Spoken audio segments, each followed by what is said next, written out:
Sono circa 70.000 i visitatori che quest'anno sono saliti in cima alla Scala Contarini del Bovolo, misconosciuto gioiello nascosto tra le calli di Venezia.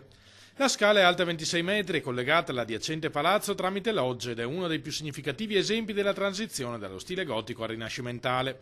Dall'alto del Belvedere è possibile ammirare le cupole di San Marco, la Chiesa della Salute e la Basilica di San Giovanni e Paolo. Una vista magica della quale i veneziani possono godere dal 2016, quando la scala è stata riaperta dopo circa 10 anni di chiusura, insieme al salone dove è possibile ammirare un modello del Tintoretto per il Paradiso di Palazzo Ducale. Era una cosa che non poteva continuare ad essere, tant'è che noi appena insediati abbiamo deciso di riaprire questi tesori nascosti, abbiamo chiamato i gioielli nascosti alla città, chiaramente in maniera gratuita per i veneziani, facendo pagare un biglietto come avviene nelle grandi città europee ai turisti.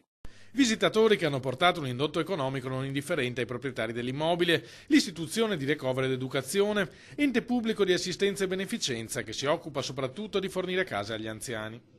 Importanti risorse che sono state impiegate per sostenere i servizi sociali per gli anziani, ma anche il recupero del patrimonio artistico e culturale dell'Ire. È un ente che ha una storia lunghissima, che per anni è stato gestito non con i criteri che noi consideriamo invece importanti. Oggi abbiamo smesso di vendere appartamenti, abbiamo affittato a famiglie, abbiamo ridato e riconsegnato alla città importanti tesori artistici come questo, o i crociferi o la sala della musica all'Ospedaletto.